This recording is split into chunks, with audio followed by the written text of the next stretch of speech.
안녕하십니까. 날씨가 대단히 춥습니다. 많은 분들이 온난화 시대라고 그러는데 이렇게 그 날씨가 춥냐라고 이렇게 그 의문하고 있죠. 지금 그 사실은 온난화도 그 논쟁거리가 많은 겁니다. 최근에 그 미국 어떤 텔레비 보니까 온난화가 그 과학적인 기반에 근거한 이론이라기보다도 하나의 이 현대 문명, 특히 이제 자본주의, 자유주의, 자본주의를 비판하는 사람들이 만들어낸 정치적인 슬로건이다라고 얘기하는 사람도 있더라고요. 이렇게 그 우리가 살아가면서 맞다고 생각하는 거 이런 것들이 맞지 않을 수도 있고 뭐 또 어떤 그 다른 정치적인 의도에서 나온 이론일 수도 있고 그렇습니다. 오늘 제가 1월 1일 김정은 신년사에서 자신이 그 핵단추를 가지고 있고 자기 사무실에 그 핵단추가 있기 때문에 언제든지 미국을 향해서 발사할 수 있다 이런 식으로 얘기를 했는데 그 핵단추 뭐 핵전략 이런 거에 대해서 말씀을 한번 드려보도록 하겠습니다. 핵전략도 사실은 서로 논쟁거리가 많습니다. 핵전략에 대해서 그 틀리는 얘기들이 많다는 얘기인데 핵전략에 대해서 이렇게 틀리는 얘기가 많은 이유는 다른 군사전략과 달리 핵전쟁은 해본 적이 없습니다. 한 번도 해본 적이 없기 때문에 어떤 이론이 맞는지를 증명을 해본 적이 없습니다. 그래서 핵전략은 전부 상상의 전략입니다. 한 번도 해보지 않았는데 상상을 하는 것이죠. 그래서 어떤 사람은 핵전략 이론은 거의 신학 이론이라고 말해도 될 정도다라고 할 정도로 이 논란거리가 많은데 김정은이 자기 책상에 자기 사무실 책상에 핵 단추가 있다라고 얘기를 한 것에 대해서 오늘 한번 말씀드려 보도록 하겠습니다. 제가 그 오프라인에서는 김정은이 그 책상에 핵 단추가 있다 그러는 것은 조금은 좀 맞지 않는 얘기다라고 말을 한 적이 있었는데 이 유튜브 방송으로는 오늘 그 처음으로 한번 말씀을 드리는 겁니다. 핵 단추가 있을까? 미국도 핵 단추가 없습니다. 이렇게 그리고 내 사무실에 핵 단추가 있다. 그러면은 상상을 하면은 김정은이가 이걸 누른다는 그런 얘기인데 이 세상 어떤 대통령이 핵 미사일을 자기가 직접 누르겠습니까?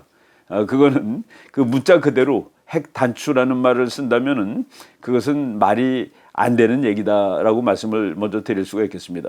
다만 학자들이 핵 전략을 공부하는 학자들이 뉴클리어 버튼, 핵 버튼이라는 이야기를 이제 사용을 하죠.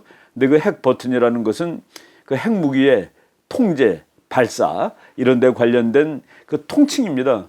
핵 전쟁을 어떻게 수행할 것이냐에 관한 그런 그 시스템이 다 있는데 그 시스템을 통칭해서 핵 버튼이라고 얘기를 하지만은 우리가 문자 그대로 그러니까 단추를 눌러서 핵을 발사하는 것은 아니다라고 말씀을 드리겠습니다. 오늘 한번 그 얘기를 한번 해보도록 하죠.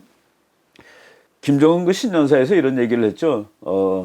지금 뭐 북한은 앞으로 핵무장을 계속 할 것이고 미국하고 싸울 수 있는 실력을 다 갖추겠다 하고 얘기했습니다. 여기 한번 읽어보면은 북한은 핵무력을 중추로 하는 자위적 국방력과 선제 공격 능력을 계속 강화해 나갈 것입니다. 선제 공격 능력 이것도 사실은 핵 전략에는 없는 얘기입니다. 모든 그 핵 전략은 이제 보복 능력을 강조합니다. 너가 나를 먼저 쏘더라도 내가 반격하면 너도 다 죽으니까 아예 전쟁할 엄두를 내지 마.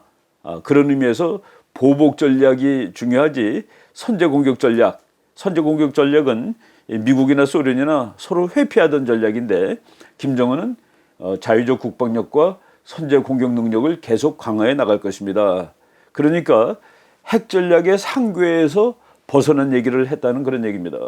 미국 본토 전역이 우리의 핵 타격 사정권 안에 있으며 미국은 결코 나와 우리 국가를 상대로 전쟁을 걸어오지 못할 것이다 라고 얘기를 했습니다. 그리고 핵 단추가 내 사무실 책상 위에 항상 놓여 있다라고 얘기를 했는데 이게 보다 올바른 핵 전략 이론으로 말하면은 지금 내가 연설하는 이 마이크, 그러니까 김정은이 신년사 할 때 보면 마이크가 여러 개 이렇게 앞에 놓여 있습니다. 이 마이크 바로 옆에도 핵 단추가 있다라고 얘기해야 맞는다는 얘기입니다. 사무실에 핵 단추가 있다 그러면은 사무실까지 가려면 몇 분 걸릴지 모르지만은 보통 미국 미사일이 북한까지 가는 데는 한 2, 30분밖에 안 걸릴 겁니다. 그래서 사무실에 핵단추가 있다라는 것은 그 우리가 알고 있는 기본 핵 전략에 어긋난다라고 말을 할 수가 있겠습니다. 미국은 말이죠. 대통령이 가는 곳마다 지금 김정은이 말한 핵단추가 따라다닙니다. 대통령이 뭐 골프 치러 가도 그 핵단추는 따라가고 심지어는 대통령이 화장실 가더라도 그 핵단추는 그 옆에 따라가 있습니다. 항상 대통령이 있는 곳에 따라갑니다. 대통령이 있는 곳에 핵단추가 따라가는 핵단추라고 얘기하지 않고 이제 그거를 뭐 미국 사람들은 그 큰 가방이에요. 검은 가방인데 무게가 한 20kg짜리 되는 가방이고 그것을 중령급 장교들이 항상 들고 따라다니는 가방이 있습니다. 그 가방이 대통령 바로 옆에 따라가는데 그것은 무슨 뜻이냐면은 적이 공격을 했을 때 순간적으로 반격을 할 수 있어야 된다는 그런 의미입니다. 그러니까 반격하기 위해서 갖고 다니는 것이지 먼저 공격하기 위해서 갖고 다니는 것은 절대로 아니다 하는 얘기죠. 그런데 반격하기 위해서 왜 이걸 갖고 다니느냐? 예를 들어서 소련이 공격을 했습니다. 소련 미사일이 미국까지 오는데 30분 정도 걸립니다. 그런데 30분 내에 반격 못하면 미국은 전멸당하고 소련은 살고 그리고 이제 국제정치는 끝나는 것이죠. 소련이 이기는 겁니다. 그래서 미국은 소련이 미사일이 날아오는 동안에 만약 소련이 잘못 쐈다 하더라도 소련이 미사일이 미국에 도달하기 전에 복수할 수 있다는 것을 언제든지 소련한테 가르쳐 주는 겁니다. 무슨 경우라도 같이 죽지 나 혼자 죽을 수 없다. 나 혼자는 안 죽는다라는 것을 이제 소련한테 확실히 가르쳐 주는 것이죠. 또 거꾸로도 마찬가지입니다. 소련도 미국이 아무리 먼저 공격을 해도 나 혼자 죽진 않아. 미국도 반드시 똑같이 죽어. 그래서 둘 다 같이 죽기 때문에 그래서 둘 다 전쟁을 못하는 겁니다. 그래서 핵무기는 둘이 서로 전쟁을 못하는 무기예요. 이걸 가지고 먼저 공격을 하면은 한쪽이 죽게 돼 있으면은 그러면 전쟁이 나니까 그래서 미국과 소련은 서로가 아무리 먼저 쏴도 한꺼번에 다 둘은 다 죽는다. 시간만 조금 차이 나지만은 그런 상황을 수십 년 동안 유지를 해온 겁니다. 그리고 그럴 수 있는 힘을 우리가 보복 능력, 뭐 세컨드 스트라이크 케이퍼빌리티라고 얘기를 합니다. 그래서 미국과 소련은 각각 보복할 수 있는 능력을 갖췄기 때문에 둘은 서로 선제 공격을 할 수가 없었다라는 것이 되죠. 그것이 지난 수십 년 동안의 핵 전략 이론인데 김정은이가 선제 공격력을 갖추겠다. 그러니까 먼저 쏴서 미국을 다 죽이고 자기는 산다는 그것이 선제 공격력입니다. 영어로는 First Strike Capability라고 얘기하는데 미국과 소련은 우리는 서로 First Strike Capability, 선제 공격 능력은 갖지 말자. 서로 다 죽는다고 생각을 하고 그러고 전쟁을 하지 말자라고 수십 년을 이렇게 지내왔죠. 그러면은 과연 김정은이 이렇게 누르면은 나가는 단추가 있을까? 저는 없다가 답입니다. 아직 없습니다. 아직 없고 그거는 그 뉴클리어 컨트롤 앤드 커맨드 시스템이라고 그래가지고 엄청나게 정교한 그 과학 체제입니다. 엄청나게 정교한 과학 체제인데 그거를 좀 잠깐 말씀을 드리겠습니다. 그래서 그 이제 북한이 핵 단추가 있다 그러면은 미국 정도만큼 그 시스템이 되어 있다는 그런 의미를 얘기하는데 미국의 시스템을 잠깐 말씀을 드려볼게요. 그거 하기 전에 제가 그 만화를 몇 개 구했는데 만화를 한번 여러분들한테 보여드리겠습니다. 김정은이 이 버튼이라고 크게 됐는데 거기 툭 떨어졌어요.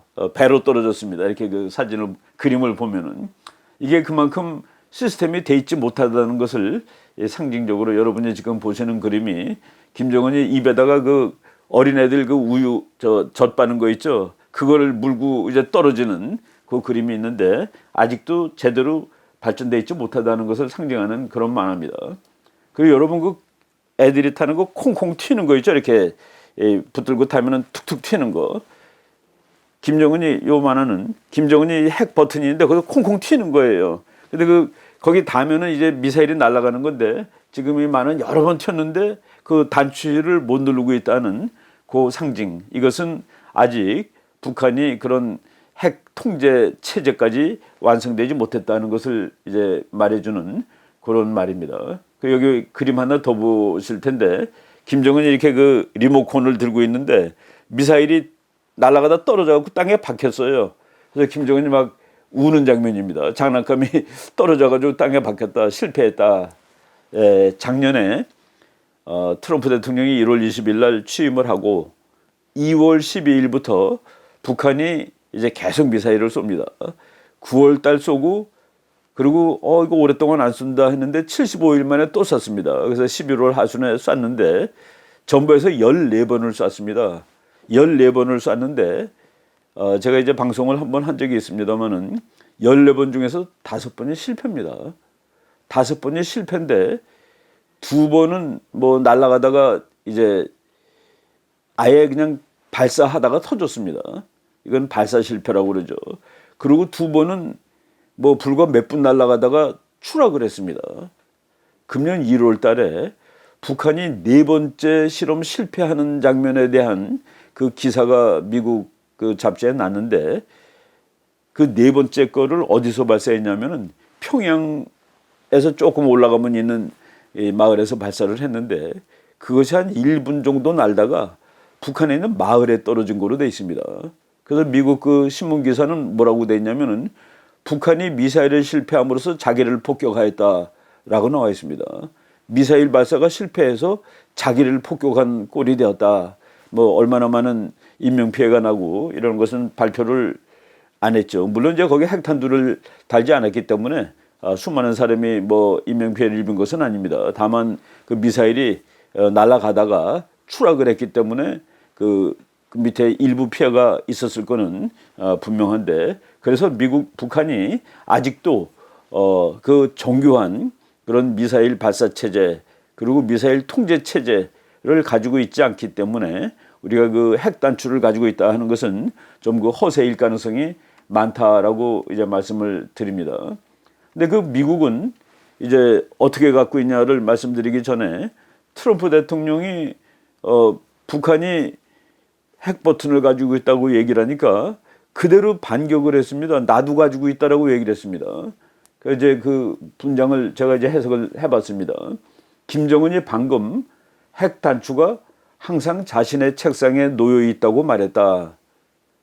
그런데 그의 직역을 하면 김정은의 굶주리고 파탄난 정권에 있는 사람들 중에서 나도 역시 핵단추를 가지고 있으며 즉 트럼프도 핵단추를 가지고 있다.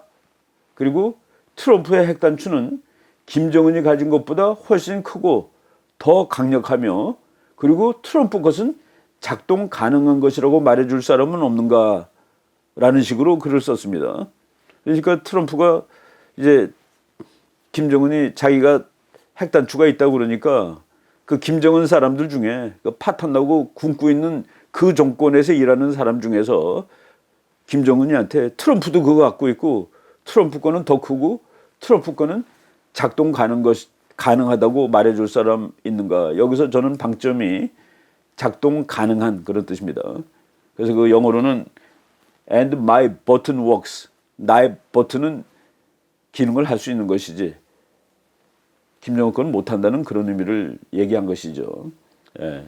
그리고 사무실에 있어야 되는 게 아니라 김정은이 연설하는 바로 그 옆에도 있어야지 더 의미적으로 맞는 겁니다. 이 얘기를 했을 때 미국 사람들이 무슨 트럼프가 참 대통령답지 못하게 있는 것을 뭐 이렇게 과시하듯이 얘기를 하느냐고 막 또 비판하고 그랬습니다. 트럼프 행정부에서 이제 일하는 사람들이 트럼프가 잘했다고 얘기를 했습니다.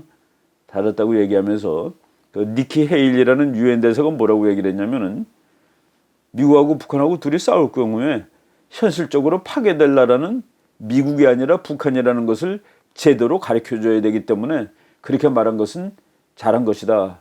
그래서 북한한테 현실적으로 파괴될 나라가 미국이 아니라 북한이라는 사실을 상기시키지 않은 채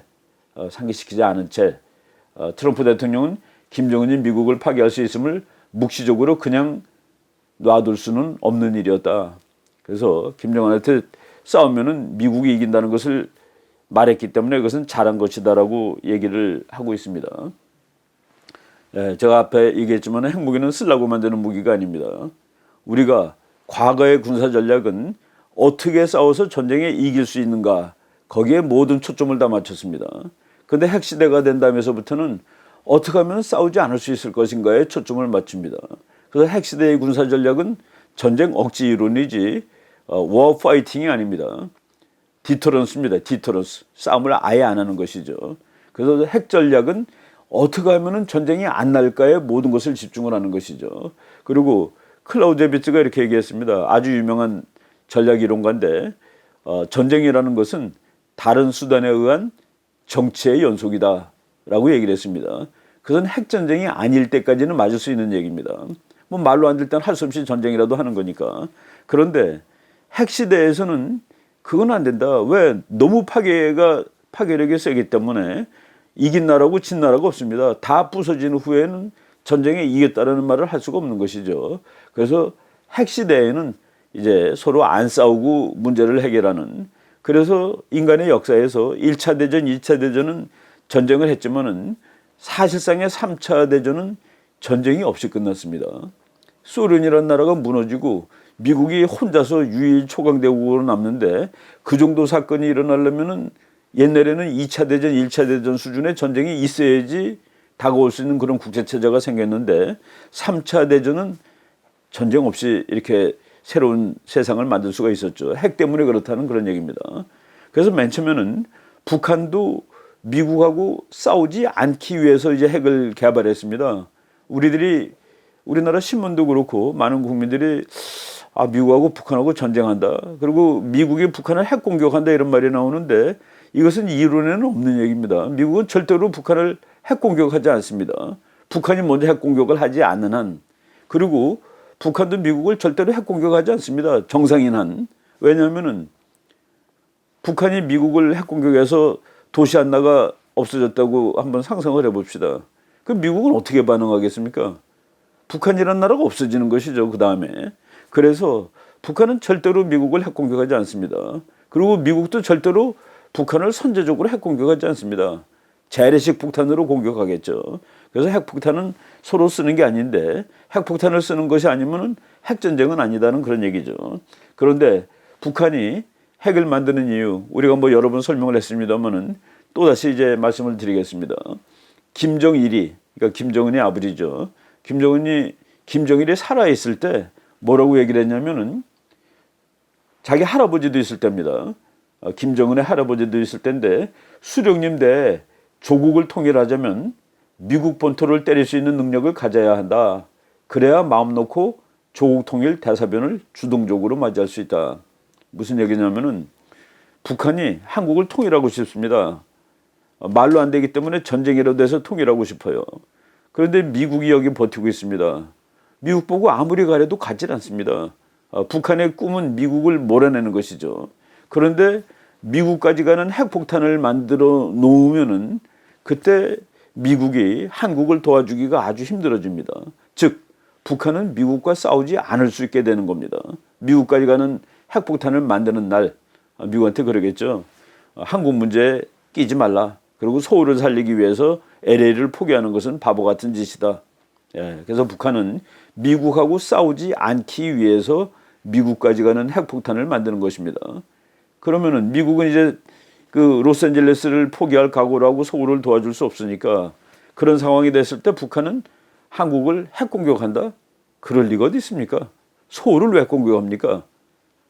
북한이 핵을 가지고 있고 한국이 핵이 없을 때 북한은 한국한테 항복하라고 요구할 겁니다. 항복하라고. 싸우면 한국이 지니까 그러니까 항복하라고. 그러면서 그렇게 얘기하겠죠. 우리가 핵을 가지기 전에도 너희들은 전쟁이 두렵다고 말로 하자고 그랬는데 내가 핵을 가지고 있는 판에 싸우겠느냐. 핵은 가지고 있음으로써 싸움도 안 하고 자기가 원하는 결과를 얻을 수 있는 그런 무기라는 점에서 만들고 있습니다. 바로 그 핵은 쓰지 않으려고 만든 것이다. 이거는 뭐 북한의 이론이 아니라 키신저 박사도 그렇게 얘기했고 한스 모겐스 교수도 그렇게 얘기했고 뭐 역사적으로 이거는 다 검증된. 그래서 북한이 핵을 만드는 거는 우리를 뭐 핵 공격하기 위해서 또 미국을 핵 공격하기 위해서가 아니라 미국하고 싸우지 않고 한국하고도 안 싸우고 이기기 위해서 만든다라는 말을 먼저 드리겠습니다. 그런데 이제 지금 문제가 생긴 거는 북한이 미국까지 가는 핵을 만들겠다라고 지금 자꾸 그러는데 미국과 북한 사이에서는 전쟁 억지라는 것이 형성되기가 나쁩니다. 그러니까 미국도 다 죽고 북한도 다 죽어야지 둘 사이에는 전쟁을 못 해요. 근데 지금 싸우면은 미국은 다 죽지 않습니다. 북한은 다 죽겠죠. 이건 땅 넓이도 그렇고 핵폭탄 숫자도 그렇고 지금 미국은 한 7천 발 있는 거로 되어 있습니다. 그래서 이거는 비교를 할 수가 없어요. 둘이 다 같이 죽는 것은 아닙니다. 북한의 핵이 미국에 대해서 의미를 가지는 것은 한국에 개입 못하게 하는 의미를 가지고 있다는 그 얘기입니다. 그런데 지금 이제 미국하고 북한하고 문제가 생겼는데 미국이 가지고 있는 그 핵 시스템을 잠깐 설명을 드린다면은 이 큰 가방, 검은 이 가죽 가방 이만한 거 있어요. 그거를 여러분 지금 사진에서 보실 텐데 이거를 20kg쯤 되니까 엄청나게 무겁죠. 이 가방을 장교들이 들고 다닙니다. 대통령이 이제 그 임명을 하죠. 그런데 이 가방도 단추는 아닙니다. 이 가방은 뭐냐면은 미국의 핵폭탄을 이제 발사하는 미국의 핵폭탄은 종류가 많은데 특히 저 가방은 어디에 연결이 되어 있는 거냐면은 미국의 미사일의 일부는 땅 속에 박혀 있습니다. 땅 속에 박혀 있는데 그거는 뉴클리어 사일로라고 합니다. 이만한 통을 한 몇십 미터 되는 통을 땅에다 박아놓고 거기에 이제 미사일이 들어가 있는 겁니다. 미사일이 들어가 있고 그리고 거기서 이제 발사를 하게 되면은 그것이 소련까지 날아가는 것이죠. 그런 미사일이 한참 많을 때는 1,000개도 넘었습니다. 지금은 뭐 이제 많이 줄어가지고 소련이 없어졌기 때문에 지금 뭐 조금밖에 없는데 한 번 몇백 기 정도밖에 없습니다. 그리고 그 다음에는 잠수함. 미국은 이제 잠수함을 많이 활용하죠. 잠수함에서 이제 쏘는 그 핵미사일이 있는데 바로 잠수함에서 쏘는 핵미사일 그리고 이 땅속에 박혀 있는 뉴클리어 사일로, 핵 사일로, 미사일이 들어가 있는 그걸 사일로라고 그러는데 거기에서 발사할 때 그 발사할 수 있는 암호를 풀어야 됩니다. 이 가방은 그 암호를 풀어주는 장치입니다. 암호를 풀어주면은 뭐 다 하는데 몇 분밖에 안 걸린다고 그러더라고요. 그래서 이 옆에 중령급 장교가 따라다니다가 뭐 소련이 지금 공격을 했습니다. 그러면 즉각 반격을 해야 됩니다 할 때 이 가방을 열어가지고 이제 암호를 풀어주면은 그러면 핵잠수함하고 또 이 뉴클리어 사일로 그 땅속에 박혀 있는 그 미사일 부대에서 발사를 할 수 있는 겁니다. 근데 발사할 때는 누르게 돼 있지 않습니다. 열쇠를 열게 돼 있습니다. 5명이 보통 있다고 그러는데 5명이 전부 다 놓고 동시에 돌리는데 2개만 돌리면 미사일이 발사되는 겁니다. 그러니까 뉴클리어 버튼이 아니라 우리 뭐 자동차 요새는 뭐 자동차도 버튼으로 하는 차가 많이 나왔는데 옛날에는 이렇게 키를 돌리면 엔진이 걸렸죠. 지금 미국의 그 사일로는 이렇게 키를 돌리면은 미사일이 발사되게 돼 있습니다. 그래서 그 열쇠죠, 열쇠. 단추가 아니라 그런 그 돼 있는데 미국 대통령들이 이제 요 가방을 들고 다니는 장교가 있는데 가방도 또 그냥 열리는 것은 아닙니다. 대통령이 우리로 치면 뭐 전철표랑 똑같이 생긴 거예요. 그거에 암호가 들어 있습니다. 그 암호를 가지고서 그 핵가방을 열고 핵가방은 그 암호명으로 이제 풋볼이라고 그럽니다. 미국 사람들 미식 축구 있죠. 이렇게 그 공이 뭐 왜 풋볼이라는 이름을 붙였지는 모르겠는데 그 풋볼을 열기 위해서 대통령이 그 항상 몸에 지니고 다니는 카드를 열어야 돼요. 그래서 이것이 다 이제 코드가 이 해제가 되면은 미국 국방부에서 원래 있던 거랑 또 맞춰보고 같다는 걸 확인합니다. 증명을 하는 것이죠. 이게 정말인지 가짜인지. 그리고 또 이 발사하는 사람들도 또 자기가 원래 갖고 있던 거랑 맞춰보고서 그것이 같을 때 발사하는 겁니다. 그래서 그 안전장치가 여러 번 있는데 여러 번 있고 그렇지만 그 안전장치를 다 해소해가지고 열쇠를 돌려가지고 미사일이 발사될 때까지 불과 몇 분이면 된다라고 돼 있죠. 이게 신속하게 보복을 할 수 있다는 것은 보복을 하기 위해서가 아니라 그러니까 먼저 쏘지 마세요라는 것을 상대방이 하기 위한 미국과 소련이 가지고 있던 그 전쟁 억제 장치였다라고 말씀을 드리는 겁니다. 지금 여기 그 보면은 뉴클리어 사일로가 나오는데 지금 뭐 이건 미사일도 점점 좋아져 가지고 지금은 뭐 미리트맨 3라는 그런 미사일을 가지고 있는데 한 13,000km 정도 가고 그리고 뭐 속도가 시속 한 뭐 2만 km도 넘어요. 그러니까 한 2, 30분 내에 지구 반바퀴를 돌아갈 수 있는 그런 미사일들이 있습니다. 근데 미국이 이렇게 그 미사일을 여러 개 가지고 있는, 이게 육지에도 가지고 있고 바다에도 가지고 있고 그리고 하늘에 있는 폭탄도 있습니다. 제일 먼저 썼던 핵폭탄은 비행기에서 떨어뜨린 것이죠. 지금도 이제 그게 있습니다. 우리나라에 자주 오는 B1은 핵폭탄을 싣고 다니지 않습니다. B2 그리고 B52 그 두 가지가 핵폭탄을 싣고 다니는데 이번에 평창올림픽 기간 동안은 B2 즉 핵폭탄을 싣고 다니는 B2는 핵폭탄 16발 싣습니다. 한 대. 그거 3대가 지금 괌에 오는 거로 지금 돼 있습니다. 그리고 B52는 뭐 그보다 훨씬 더 많이 실을 수 있죠. B52가 6대가 오는데 이번에 이제 괌에 오는 것은 전부 핵폭탄 탑재가 가능한 이런 것들이 오는데 이렇게 그 세 가지씩 갖고 있는 것은 뭐냐? 이것도 안전장치의 안전장치입니다. 예를 들어서 땅에 있는 미사일은 고정돼 있기 때문에 소련이 쏴서 다 부서지면은 그러면 뭐 발사를 할 수가 없죠. 그래서 비행기가 떠서 가서 복수를 할 수 있죠. 그런데 비행기도 다 부서지고 이제 사일로도 다 부서졌다. 그때는 잠수함이 또 쏘는 겁니다. 그 잠수함이 제일 안전하죠. 잠수함까지 다 부실 수는 없어서. 그래서 그 뭐 미국 소련이 전부 잠수함 그리고 대륙간 미사일 그리고 폭격기 이 세 가지를 서로 가지고 있었습니다. 그래야지 서로 복수를 할 수 있으니까.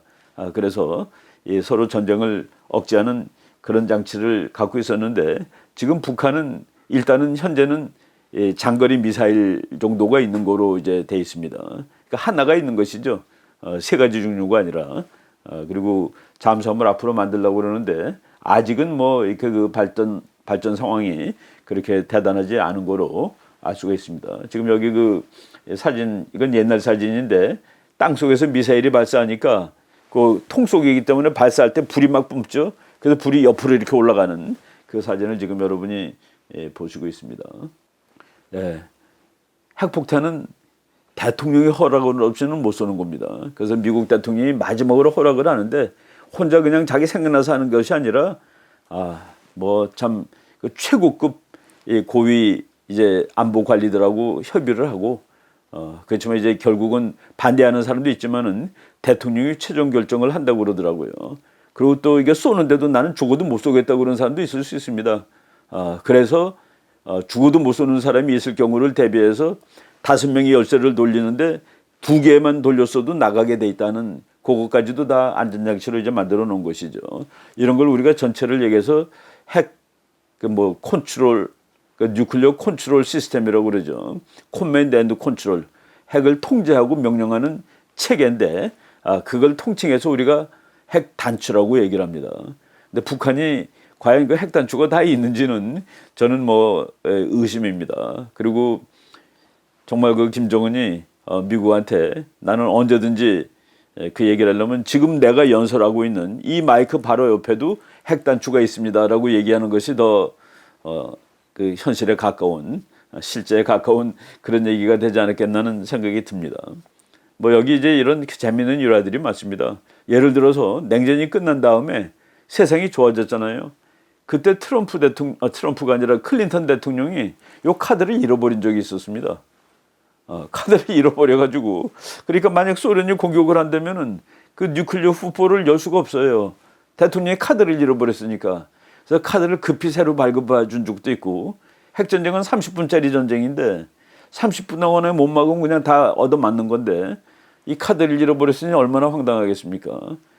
그리고 뭐 그 외에도 뭐 다른 일화들이 많이 있습니다만은 하여간 북한이 그 핵 버튼이 있다 하는 것은 조금은 그 실제적으로 봤을 때 약간 좀 과장이 있는 얘기다라고 오늘 말씀을 드렸습니다. 나중에 우리가 이 전쟁을 다시 한번 뭐 공부할 기회가 있을 텐데 그때 이 핵이 어떻게 발사되는지 이런 거에 대해서도 뭐 한번 공부를 할 수 있는 기회를 갖도록 하겠습니다.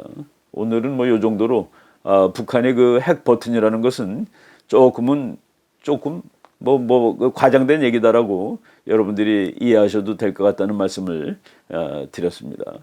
예, 오늘 이 정도 하고 이 다음 시간은 지금 남북 대화가 지금 진행되고 있는데 미국이 지금 어떤 식으로 북한에게 대해서 지금 접근하고 있는지 그런 말씀을 드리도록 하겠습니다. 오늘 거는 이 정도 하겠습니다.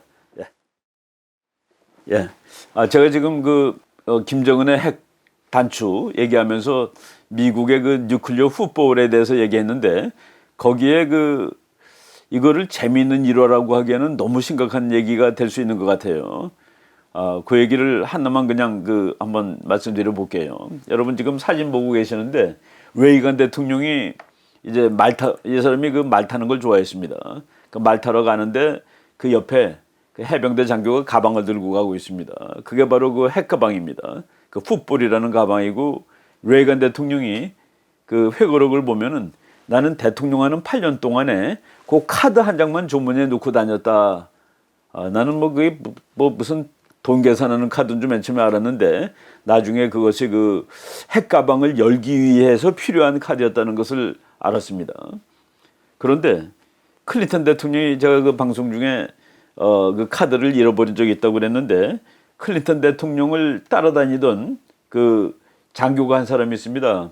그 패터슨 중령이라는 공군 장교인데 그분이 어느 날 대통령한테 이 카드를 좀 달라고 그랬습니다. 왜냐면은 그 카드도 그냥 몇 년 동안 그냥 있는 게 아니라 계속 수시로 그 암호를 바꿔주는 겁니다. 클린턴 대통령이 당연히 주머니에서 꺼내줄 줄 알았는데 그 카드 보겠다 그래서 막 책상을 막 뒤지는 거예요. 책상을 막 다 뒤지는데 못 찾았습니다. 그래서 그 패터슨 중령이 야 이게 말이 되냐, 대통령이라는 사람이 항상 여기다 놓고 다녀야 될 그 핵전쟁 카드를 그 번호 바꿔주겠다고 달라고 그랬더니 책상을 뒤지는데 못 찾고, 그래서 그분이 나중에 대통령을 비난하는 책을 한 권 썼습니다. 여러분들이 지금 책 보실 텐데 그 책 제목이 Dereliction of Duty, 직무유기라는 책입니다. 대통령이 직무를 유기했다. 이제 냉전이 끝나고 소련이 망한 후에 그런 일이 있었으니 망정이지, 정말 위기 순간에 그런 일이 있었으면 어떻게 했을까. 소련이 공격을 했을 때 미국은 반격을 못하는 상황인데 카드가 없으니까 그런 심각한 얘기를 이제 그 패터슨 중령이 책으로 쓴 바가 있습니다.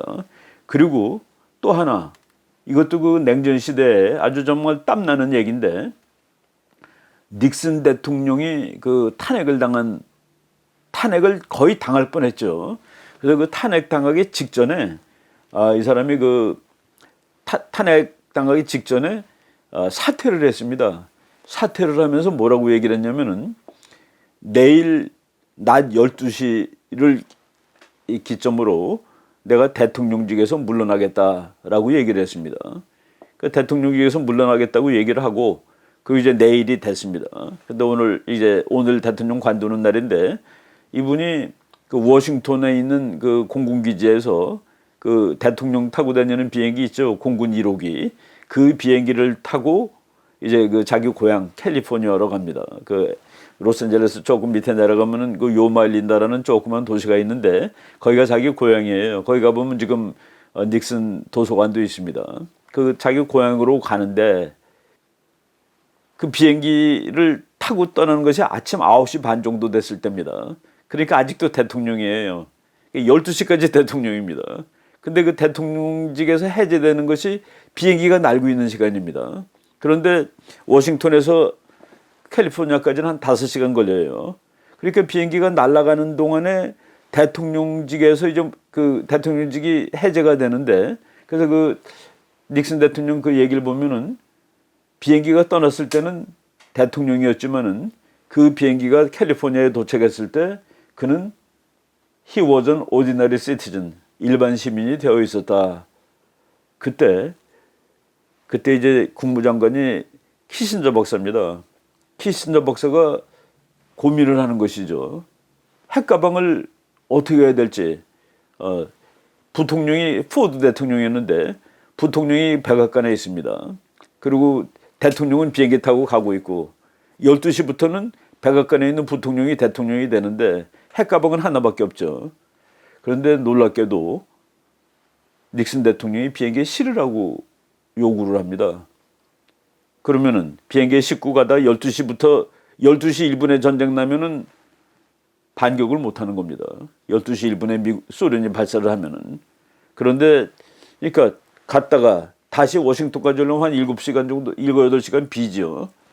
예, 그때 그 키신저 박사가 닉슨 대통령이 탄 비행기에 그냥 겉모양만 비슷하게 생긴 가짜를 싣고 진짜는 그 포드 부통령, 앞으로 몇 시간 있다 대통령이 될 포드 부통령이 있는 데다가 진짜를 갖다 놨다는 그런 일화도 있다는 얘기입니다.